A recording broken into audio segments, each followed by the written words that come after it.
I'm going to break down an advanced level linear change of direction training with my professional football athletes. Let's get into it. Yo, what's going on, guys? It's Chris Barner from Overtime Athletes.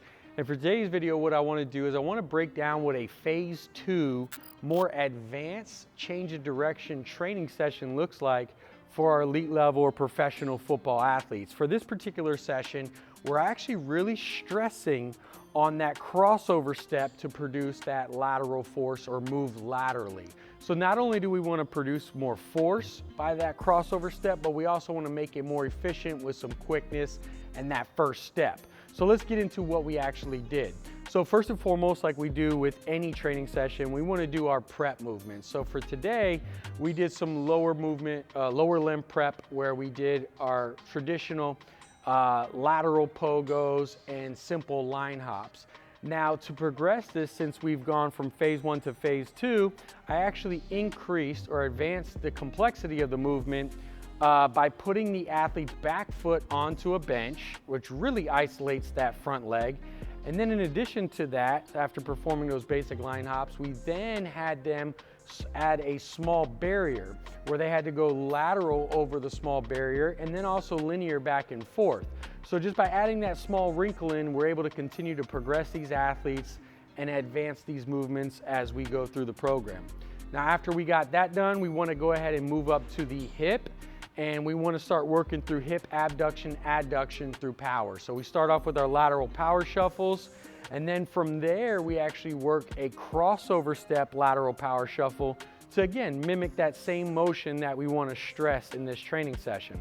After that, we go ahead and work through our wide stance lateral shuffle. Now, I love to train this wide because every athlete is pretty powerful and efficient with their feet underneath their hips.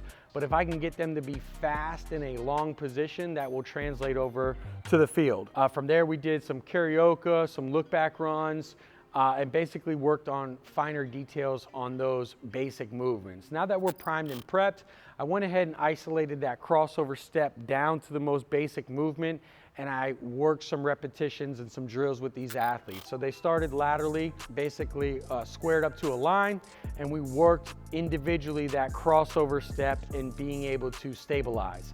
Then we went ahead and progressed that to a 2 back and forth as fast as they possibly can.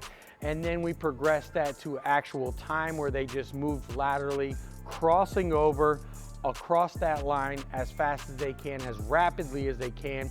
The whole goal is for them to keep the shoulders, hips square and keep the toes forward as much as they possibly can and make the hips do the work as opposed to swiveling through the hips. So it's very important that we want to stress that and make sure that we're creating the right stimulus that's going to translate over to the field. Now from here, as we do any drill, is we want to integrate that into movements that they're actually going to be performing. So we want to actually integrate that crossover step with some linear or some lateral sprints, right? So these athletes are going to perform a series of different sprints. We're going to start off crossing over and then producing that acceleration or that drive phase burst. So as you can see, we went from lower limb, elevate, lateral change of direction.